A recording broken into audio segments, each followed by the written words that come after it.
Temiang. Seterusnya saya ingin menjemput pembahas tetap yang pertama daripada Dun Gemencih. Silakan. Tempoh 5 minit diberikan. Terima kasih Tuan Yang di-Pertua. Hari ini saya bangun untuk memberikan sokongan sepenuhnya kepada usul yang dibawa oleh Temiang berhubung penubuhan jawatan kuasa tata tertib ini. Tuan Yang di-Pertua, izinkan saya mulakan dengan satu persoalan. Adakah mana-mana ahli dalam Dewan ini berani mengatakan bahawa integriti tidak penting? Sudah tentu tidak. Adakah ada yang berani mengatakan bahawa ahli tidak perlu dipertanggungjawabkan terhadap tingkah laku mereka? Sudah tentu tidak. Kalau ini kita persetujui, maka persoalan sebenar bukan lagi perlu atau tidak, tetapi mengapa perlu ditangguhkan. Tuan Yang di-Pertua, ada yang mungkin berkata perkara ini kecil. Saya ingin mengingatkan Dewan, Titanic tidak tenggelam kerana batu ais besar. Ia tenggelam kerana kerosakan pada awalnya dianggap boleh dikawal. Begitu juga institusi, tidak kira institusi apa sekalipun. Institusi tidak musnah dalam sehari. Institusi menjadi lemah apabila kita membiarkan pelanggaran kecil menjadi budaya. Hari ini mungkin bahasa yang tidak beretika. Esok mungkin konflik berkepentingan. Lusa mungkin penyalahgunaan kedudukan. Akhirnya, rakyat juga akan kehilangan kepercayaan. Sebab itulah orang Melayu berpesan, kerana nila setitik rosak susu sebelangga. Jangan sesekali memandang remeh perkara yang kecil. Malaysia sedang berusaha memperkukuhkan tadbir urus dan integriti pelbagai sektor. Dalam beberapa tahun kebelakangan ini, indeks persepsi rasuah oleh Transparency International menunjukkan masih ada ruang untuk meningkatkan keyakinan masyarakat terhadap apa-apa sekalipun institusi di negara ini. Pada masa sama, pelbagai kajian kepercayaan awam menunjukkan bahawa rakyat bukan sahaja menilai dasar kerajaan tetapi juga integriti individu yang dikatakan memegang amanah. Lebih penting lagi, anak-anak muda sekarang memerhati kita dalam sidang siaran langsung ini. Generasi pada hari ini hidup dalam dunia digital. Setiap ucapan dirakam, setiap tindakan dinilai, setiap kesilapan tersebar dalam beberapa saat. Yang Berhormat, saya ada satu soalan boleh? Yang Berhormat Chenah. Ya. Yang Berhormat Gemencih beri laluan. Yes. Okay, silakan. Saya cuma tertanya-tanya apakah sebenarnya relevansi Yang Berhormat keluarkan kenyataan daripada SPRM seolah-olah akan berlakunya ketirisan daripada segi kuasa semua dan sebagainya. Dan kerana saya perlu sedar satu perkara, tata tertib ini hanya kepada jawatan kuasa disiplin semata-mata. Tapi SPRM itu boleh, saya katakan, boleh orang kata menggugat kredibiliti ahli-ahli Dewan pada hari ini. Terima kasih. Okey, suka saya ingatkan pada Cenah, terima kasih kerana bangkitkan isu ini. Ini bukan statistik daripada SPRM, ini adalah generasi daripada Transparency International. Okey, kepada mana-mana pihak yang masih ragu-ragu, okey, kalau syarikat mempunyai jawatan kuasa audit, kalau universiti mempunyai jawatan kuasa tata tertib, majlis peguam mempunyai lembaga disiplin, doktor dan jurutera juga ada badan profesional. Mengapa tidak kita? Kita juga dikatakan adalah mekanisme yang boleh membawa usul kepada Dewan Negeri kita, Negeri Sembilan. Mengapa kita tidak perlu disiplin yang jelas? Itu sahaja ya soalan yang saya jawapan yang saya ajukan. Baiklah, saya teruskan. Okey. Generasi hari ini hidup dalam dunia digital. Jadi, setiap kesilapan tersebar dalam beberapa saat. Mereka tidak meminta bakal pemimpin ataupun apa-apa pemimpin yang sempurna. Mereka cuma nak menuntut pemimpin yang berani dipertanggungjawabkan. Oleh itu, saya ingin membuat kesimpulan, saya sokong sepenuhnya terhadap usul Temiang. Sekian, terima kasih. Terima kasih pembahas tetap yang pertama daripada Gemencih. Seterusnya, saya menjemput pembahas tetap kedua, Yang Berhormat Lukut. Dipersilakan. Yang Berhormat Lukut dalam Dewan. Bilangan 2. Situ, sir.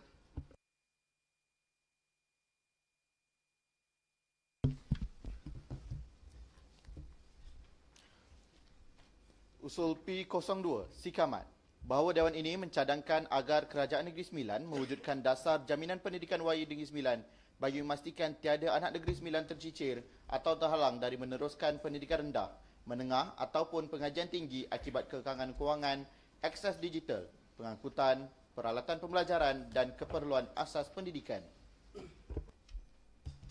Saya jemput Yang Berhormat Sekamat dengan tempoh masa 10 minit.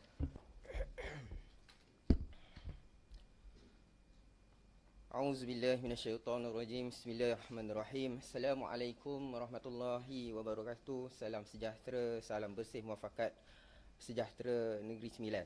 Baik, Tuan Yang di-Pertua, ahli-ahli Dewan Waris Negeri Sembilan yang saya hormati sekalian, saya selaku ahli Dewan Waris Sikamat ingin bangun pada hari ini untuk mencadangkan supaya Kerajaan Negeri Sembilan mewujudkan dasar jaminan pendidikan anak waris Negeri Sembilan bagi memastikan tiada anak Negeri Sembilan yang tercicir dan terhalang dari meneruskan pendidikan rendah, menengah maupun di peringkat pengajian tinggi akibat kekangan kewangan, akses digital, pengangkutan, peralatan, pembelajaran ataupun keperluan akses pendidikan.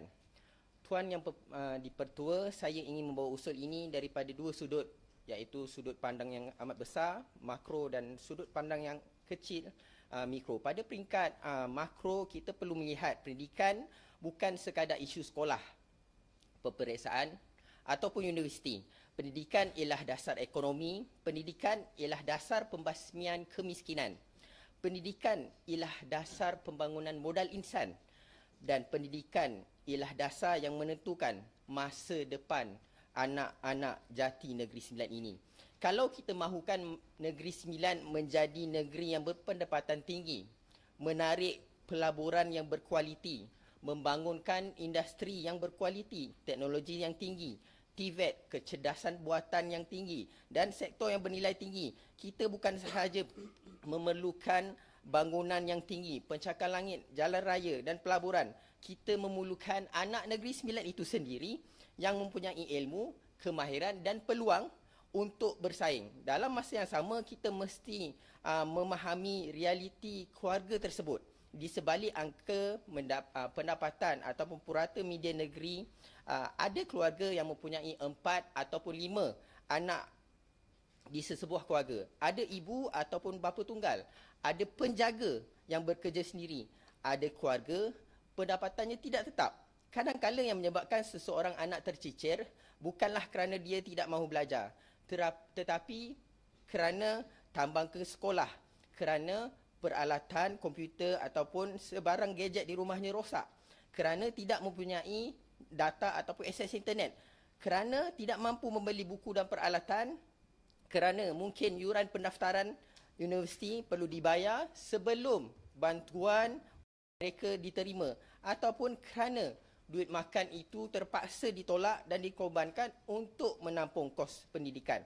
Tuan Yang di-Pertua serta ahli-ahli dewan sekalian, saya mengiktiraf bahawa Kerajaan Negeri Sembilan telah pun memberikan perhatian kepada pendidikan melalui pelbagai inisiatif, termasuk bantuan sara hidup BSH mahasiswa, bantuan komputer riba, bantuan kemasukan asrama penuh, pembiayaan pendidikan dan program pembangunan pelajar. Jadi persoalannya bukan sama ada bantuan itu wujud ataupun tidak. Persoalannya ialah bolehkah bantuan ini baik kita tingkatkan daripada pendekatan berbentuk program kepada pendekatan berbentuk jaminan. Itu sebablah saya mengangkat dasar ini. Inilah roh sebenarnya usul saya ini. Saya tidak mencadangkan kita membuang apa yang telah ada. Saya mahu kita satukan, kita kukuhkan dan lengkapkan apa yang telah ada.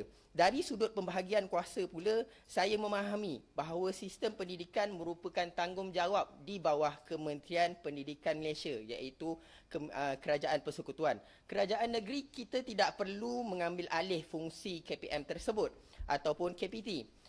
Tetapi kerajaan negeri kita berikan ruang yang besar dalam soal kebajikan, bantuan, biasiswa, pembangunan modal insan itu sendiri dan intervensi sosial kepada anak-anak negeri Sembilan ini yang mana waris-waris sekalian.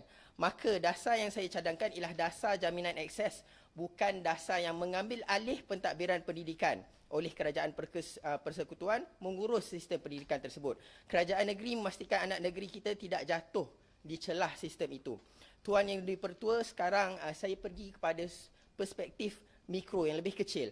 Bayangkan seorang pelajar di kawasan saya, Sikamat contohnya, mendapat tawaran ke universiti. Ayahnya bekerja sendiri, ibunya pula suri rumah. Dia mungkin layak mendapat pinjaman ataupun bantuan. Tetapi wang itu belum diterima ketika hari pendaftaran. Pada masa yang sama, dia memerlukan tambang, deposit college, kemudian membeli buku, membeli komputer riba dan wang saku untuk menjalani kehidupan di universiti tersebut. Secara teknikal dia mempunyai akses kepada universiti, tetapi secara realitinya dia masih mungkin tidak mempunyai kemampuan untuk pergi ke universiti. Begitu juga pelajar sekolah di kawasan bandar, cabaran mungkin berkaitan kos kehidupan peranti dan internet itu mungkin kurang. Di kawasan luar bandar atau kawasan yang lebih jauh, cabaran boleh menjadi pengangkutan, jarak perjalanan, capaian digital dan kos mendapatkan bahan pembelajaran itu tersebut lebih besar. Sebab itulah saya mencadangkan dasar jaminan pendidikan Waris Negeri Sembilan ini dibina berdasarkan 5 jaminan utama. Pertama, jaminan kewangan pendidikan. Sekiranya seorang anak negeri itu mendapat tempat belajar tetapi berisiko tidak dapat untuk mendaftar atau meneruskan pengajian kerana masalah-masalah yang telah disebutkan tadi, kerajaan negeri mesti mempunyai mekanisme ataupun intervensi yang segera, bukan 3 bulan, bukan 6 bulan, bukan selepas dia berhenti belajar, tetapi sebelum dia tercicir. Kedua, jaminan peranti dan digital. Seorang pelajar pada hari ini tanpa komputer dan internet bukan sekadar kekurangan kemudahan. Dia sebenarnya berdepan kekurangan akses kepada pendidikan moden, program bantuan komputer riba dan kemudahan digital yang sudah ada boleh menjamin asas kepada jaminan ini. Ketiga, jaminan pengangkutan pendidikan. Kerajaan negeri boleh mengenal pasti kawasan yang mempunyai pelajar daripada keluarga berpendapatan rendah ini yang menghadapi masalah perjalanan ke sekolah, kolej ataupun pusat penyelidikan. Intervensinya boleh berbentuk subsidi pengangkutan, kerjasama penyedia pengangkutan ataupun mekanisme khas mengikut daerah-daerah yang tertentu. Keempat, jaminan keperluan asas pembelajaran seperti uniform, kasut, buku, alat tulis, kalkulator, makanan dan keperluan pembelajaran mungkin kelihatan kecil kepada sesetengah pihak. Tetapi bagi keluarga yang hidup daripada satu gaji ke satu gaji yang berikutnya, perkara kecil itulah yang boleh menjadi titik seorang anak mula untuk ponteng dan akhirnya tercicir. Kelima, jaminan pengesanan awal. Ini bagi saya yang paling penting. Kerana apa? Saya mencadangkan satu mekanisme data bersepadu. Contohnya iaitu mekanisme Waris Pendidikan Negeri Sembilan bagi mengenal pasti anak negeri yang berada dalam risiko keciciran. Dengan kerjasama sekolah, pendapat pejabat pendidikan daerah, Yayasan Negeri Sembilan, JKM, pihak berkuasa tempatan, wakil rakyat, penghulu dan komuniti, kita boleh mengenal pasti pelajar yang memerlukan intervensi yang lebih awal. Jangan tunggu mereka datang meminta bantuan. Kerajaan negeri lah. Di mata saya gemencih bangun untuk saya ingat mencelah. Adakah bagi ruang? Kejap lagi. Sekejap lagi. Ya. Kerajaan progresif ialah kerajaan yang dapat mengesan masalah sebelum rakyat terpaksa mengetuk pintu kerajaan. Tuan Yang Dipertua, saya juga tidak mahu dasar ini akhirnya menjadi satu lagi portal dengan 7 borang, 10 salinan dokumen dan berminggu-minggu kelulusan. Kita perlu bergerak kepada konsep no wrong door. Dengan izin, pelajar ataupun ibu bapa perlu masuk melalui satu pintu sahaja. Biarlah kerajaan yang menyelaraskan agensi-agensi yang di belakang tersebut. Bukan rakyat yang terpaksa pergi daripada satu pintu ke satu bangunan ke satu pejabat yang lain. Bagi memastikan dasar ini benar-benar berkesan, saya mencadangkan kerajaan negeri menetapkan beberapa petunjuk prestasi utama setiap tahun. Berapa anak negeri dikenal pasti berisiko tercicir, berapa yang berjaya diselamatkan, berapa menerima bantuan digital, berapa menerima bantuan pengangkutan dan sebagainya. Dan yang paling penting adalah berapa pelajar daripada keluarga berpendapatan rendah ini berjaya memasuki serta berjaya menamatkan pengajian sehingga ke peringkat pengajian tinggi. Supaya kejayaan dasar ini tidak hanya diukur berdasarkan beberapa banyak wang yang kita belanjakan, tetapi berdasarkan berapa banyak masa depan yang kita boleh selamatkan. Tuan Yang di-Pertua, Negeri Sembilan tidak perlu bermula daripada kosong. Institusinya sudah gilang gemilang, sudah ada. Yayasan Negeri Sembilan sudah ada. Program sudah ada. Peruntukan pendidikan sudah ada. Apa yang saya minta ketika ini ialah mengikat semua kekuatan tersebut dengan satu prinsip yang jelas. Tiada anak waris tercicir kerana kemiskinan. Jika seseorang anak mempunyai kemampuan akademik, keluarga tidak mempunyai kemampuan kewangan, kita bantu. Jika dia mempunyai semangat tetapi tidak mempunyai komputer, kita bantu. Jika mempunyai sekolah tetapi tidak mempunyai pengangkutan, kita cari jalan penyelesaian. Jika dia mendapat tempat di universiti tetapi tidak mempunyai wang untuk berdaftar, kita pastikan pintu universiti tersebut tidak tertutup. Kita jangan hanya membina jalan untuk membawa pelaburan 30 saat. 30 saat. Saya bagi 2 minit. Okay, baik. Boleh? Tapi bagi ruang untuk Gemencih celah tak? Gemencih Cuma ambil saya bahas ke? Dah nak habis dah? Tak bagi dia celah. Boleh. Okay, minta bercelah ya. Terima kasih Tuan Speaker. Celah ya. Si Kamat, yang berhormat Si Kamat, saya ada satu persoalan sahajalah ya. Okey, dasar jaminan ini adakah ia sebagai jaminan angkat sumpah ataupun kontrak yang Si Kamat nak letakkan dasar jaminan ni dalam kontrak pentadbir awam PPD? Sebab yang saya dengar ni macam seakan similar dengan apa yang PPD Negeri Sembilan dan PPD mana-mana negeri pun telah ataupun sedang melakukan. Apakah jawapannya, Si Kamat? Sila Si Kamat. Baik, saya jawab, mohon izin jawab ketika permulungan. Okey, baik. Baik, maka dengan penuh tanggungjawab saya menyeru Dewan Yang Mulia ini, ahli-ahli Dewan Waris Negeri Sembilan sekalian untuk menyokong penubuhan dasar jaminan pendidikan waris Negeri Sembilan supaya suatu hari nanti kita boleh berkata dengan bangga di Negeri Sembilan tempat seseorang anak dilahirkan dan pendapatan ibu bapanya tidak menentukan sejauh mana tinggi impiannya boleh pergi. Tiada anak waris tercicir, pendidikan dijamin, masa depan dipertahan. Dengan lafaz Bismillahirrahmanirrahim, saya mencadangkan usul ini untuk dipertimbangkan dan sokongan Dewan. Sekian, terima kasih. Terima kasih. Satu soalan yang kita semua boleh berbincang bersama. Kerana persoalan yang dikeluarkan oleh Cenah, maka dia kata dah ada dasar, betul? Tapi hari ini ada nak tubuhkan satu lagi dasar, betul? Setuju? Maka kita lihat dasar pendidikan kita itu sampai di peringkat mana. Hari ini kalau kita lihat peruntukan dasar kita masih lagi memfokuskan kepada kebanyakannya Yayasan Negeri Sembilan sahaja. Maka hari ini kita perlu perluaskan, perbanyakkan dasar terus di peringkat kerajaan negeri, di bawah Esko Pendidikan. Dan hari ini supaya apa? Supaya Esko Pendidikan kita bergerak dengan lebih efisien dan lebih mengutamakan keutamaan anak-anak di bawah. Akhir kata daripada saya sebagai suara Sungai Loi, saya menyokong usul ini kerana pendidikan bukan keistimewaan untuk mereka yang mampu, tetapi adalah hak untuk anak-anak Negeri Sembilan. Dan kalau hari ini kemiskinan menjadi penghalang kepada pendidikan, maka tugas kerajaan ialah membina jabatan, bukan membiarkan anak-anak kita tinggal di tepi jalan. Terima kasih. Terima kasih Yang Berhormat Sungai Loi.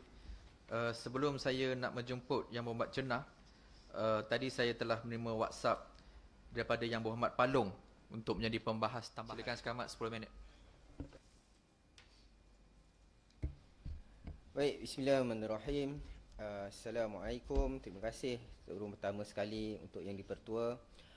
Tuan Yang di-Pertua, terlebih dahulu saya ingin merakamkan penghargaan kepada semua ahli Dewan Waris yang telah membahaskan usul ini tadi.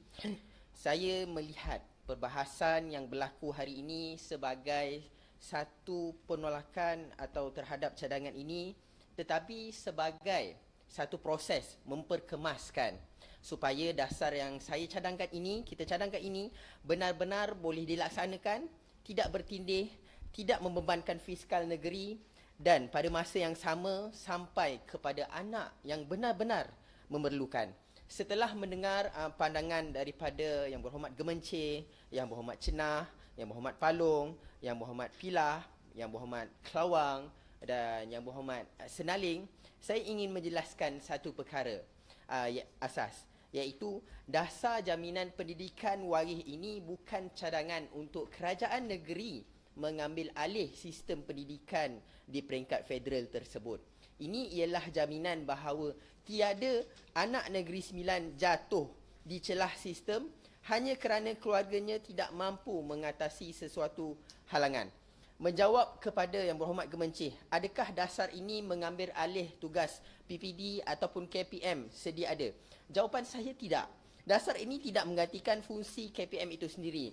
Jabatan Pendidikan Negeri Sembilan ataupun pejabat pendidikan daerah,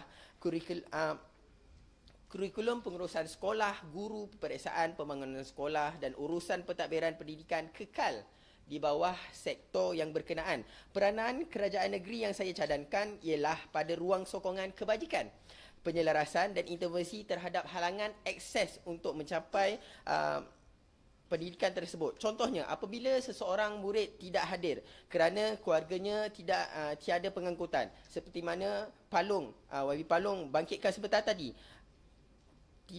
pelajar tersebut tidak dapat mengikuti pembelajaran digital ataupun kerana tiada peranti, ataupun apabila seorang mahasiswa itu sendiri menangguhkan pengajian kerana tidak mampu membayar kos pendaftaran. Di situlah mekanismenya negeri perlu bertindak. KPM menguruskan sistem pendidikan sedia ada. Kerajaan negeri memastikan anak negeri sembilan mampu kekal berada dalam sistem itu tersebut. Menjawab kepada Yang Berhormat Cenah sebentar tadi, adakah dasar ini akan bertindih dengan bantuan sedia ada yang kerajaan negeri sembilan telah sedia ada beri? Saya setuju, kebimbangan ini perlu dijawab dengan jelas. Kita sudah mempunyai pelbagai bentuk bantuan melalui kerajaan negeri. Yayasan Negeri Sembilan itu sendiri dan agensi-agensi lain seperti Majlis Agama Islam dan lain-lain agensi yang telah disebutkan sebentar tadi, dasar ini tidak sepatutnya menjadi satu lagi skim bantuan baharu yang berdiri secara sendiri. Sebaliknya, dasar ini mesti bertindak sebagai payung penyelarasan. Bantuan sedia ada dikekalkan, tetapi disusun di bawah satu kerangka yang mempunyai satu pintu masuk, perkongsian data yang lebih baik, pengesanan awal dan rujukan kes yang padu. Dengan konsep macam saya cakap dengan izin, no wrong door. Ibu bapa tidak perlu memahami struktur kerajaan terlebih dahulu untuk mendapatkan bantuan. Mereka hanya perlu memasuk melalui satu saluran sahaja dan menikmati pelbagai bantuan. Mereka menentukan agensi dan tidak perlu untuk mereka berfikir untuk menentukan agensi mana yang mereka paling sesuai untuk mereka mohon bantuan.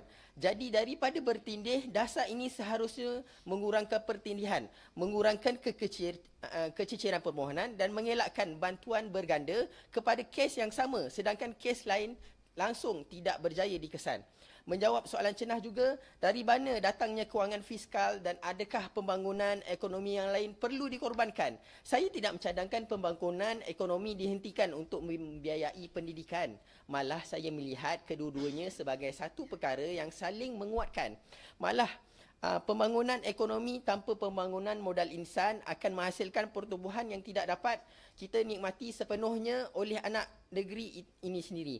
Pendekatan fiskal yang lebih realistik ialah pelaksanaan berfasa. Pertama, petakan dahulu semua peruntukan pendidikan, kebajikan, digital, pengangkutan dan bantuan pelajar yang sedia ada. Kedua, kenal pasti ruang pertindihan dan lebihan yang boleh diselaraskan. Ketiga, fokuskan tambahan peruntukan hanya kepada jurang yang boleh ditampung. Keempat, laksanakan projek rintis di daerah ataupun kelompok berisiko tinggi sebelum diperluaskan. Seperti mana cadangan YB Pilah tadi yang saya bersetuju juga, iaitu laksanakan indeks kesejahteraan sekolah dan kategorikan projek ataupun penempatan yang sakit dilabelkan. Kita juga boleh menggerakkan kerjasama dengan JLC, sektor swasta dan dana tanggungjawab sosial korporat bagi perkara seperti peranti, pusat akses digital ataupun pengangkutan. Saya tidak menidakkan apa yang kerajaan federal telah wujudkan bantuan seperti adanya pusat nadi dan sebagainya tanpa menjadikan sumbangan tersebut sebagai pengganti tanggungjawab kerajaan pusat. Prinsipnya ialah dengan izin spend smarter before spend bigger. Kemaskan dahulu apa yang ada, kemudian tambah hanya apabila data menunjukkan keperluan sebenar. Dan menjawab soalan Yang Berhormat Cenah juga, adakah dasar ini akan mematikan kemandirian ibu bapa untuk menanggung anak-anak mereka tersebut? Saya memahami kebimbangan itu.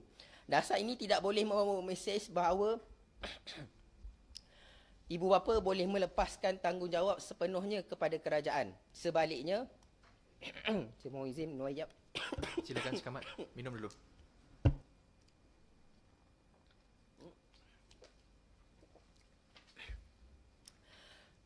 Okey, baik. Saya ulang.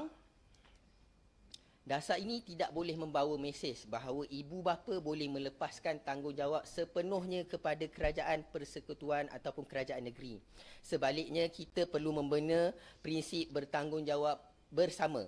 Keluarga ialah benteng pertama, kerajaan ialah jaringan keselamatan. Apabila keluarga tidak lagi mampu menanggung sesuatu halangan yang luar biasa tersebut, sebab itu saya mencadangkan hak untuk dipertimbangkan terbuka kepada semua anak negeri sembilan.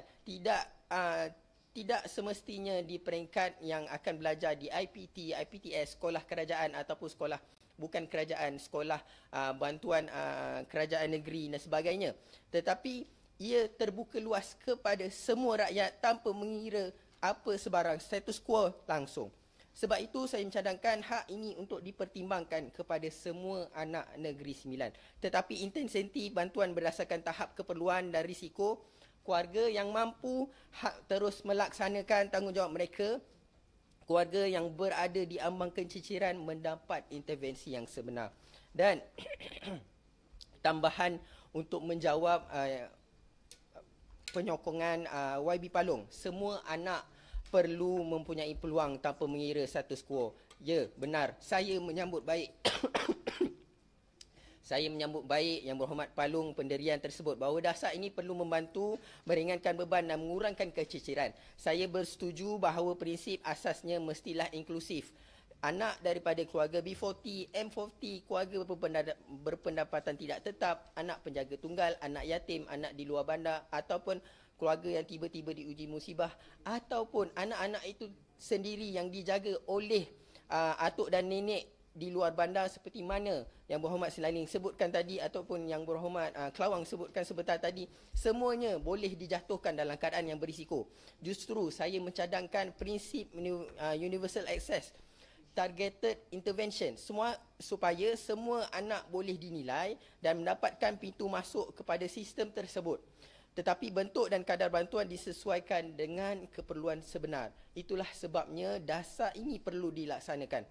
Dan menjawab kepada Yang Berhormat Palung mengenai akses internet luar bandar dan gangguan akibat perubahan cuaca. Ya, betul. Ini isu yang semakin penting. Akses ini tidak boleh lagi dianggap kemudahan tambahan. Kerana apa? Bagi pelajar hari ini, ia sebahagian daripada infrastruktur pendidikan yang sangat-sangat penting. Gangguan liputan, banjir ataupun hujan lebat ataupun kerosakan rangkaian boleh terus menjejaskan pembelajaran mereka. Maka dasar ini perlu mempunyai komponen daya tahan digital, pendidikan, pemetaan kawasan liputan yang lemah, pusat akses internet komuniti yang digunakan pelajar, menggunakan akses yang sedia ada dan sebagainya.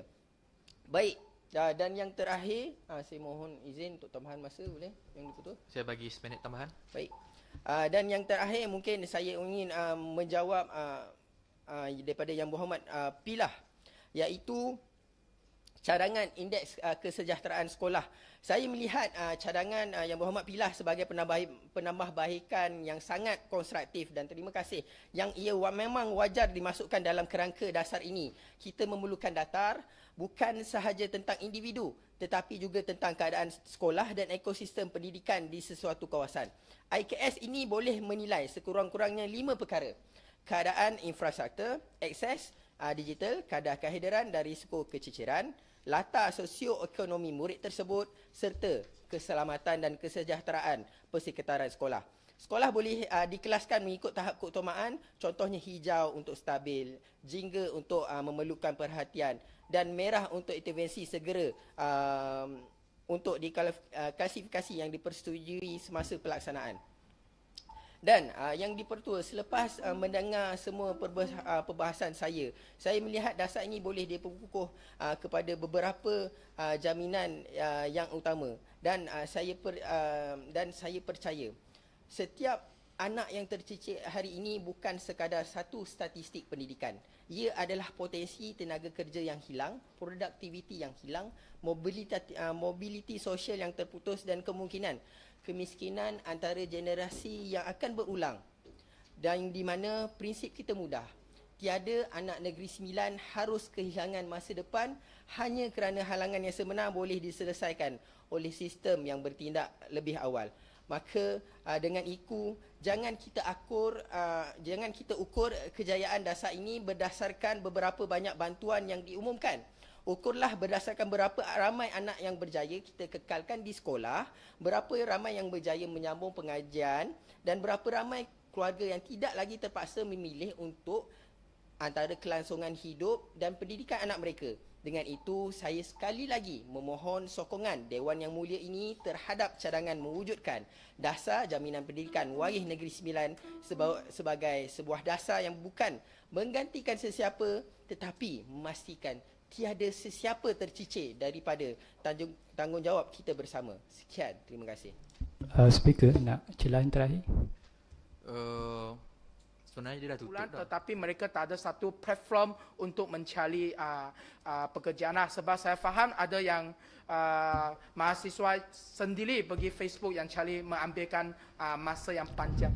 Ya, daripada Kemencik. Okey, terima kasih ya Yang Berhormat Bahau. Okey, saya nak tanya, apakah perbezaan pekerjaan sementara dengan freelance? Kenapa kita tak nak berikan peluang untuk beri pelajar-pelajar ni secara freelance?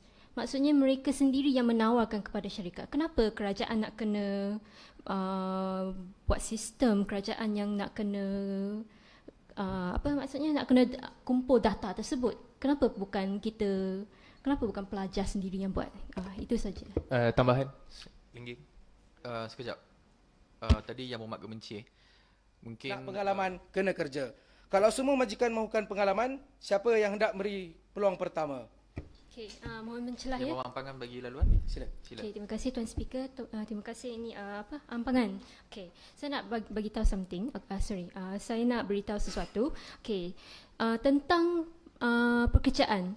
Okay, apakah maksud pekerjaan itu? Adakah pekerjaan itu pekerjaan yang you dapat gaji ataupun pekerjaan yang kita buat dalam sekolah ataupun dalam universiti? Bahkan saya pernah menyertai dengan izin bahasa Inggeris recruitment talk. Okay, di sini recruiter berkata bahawa assignment kat dalam sekolah tu itu pun boleh jadi pengalaman bekerja ataupun assignment ataupun projek yang you lakukan kat dalam universiti itu ataupun dalam subjek itu sekalipun pun boleh jadi pengalaman bekerja.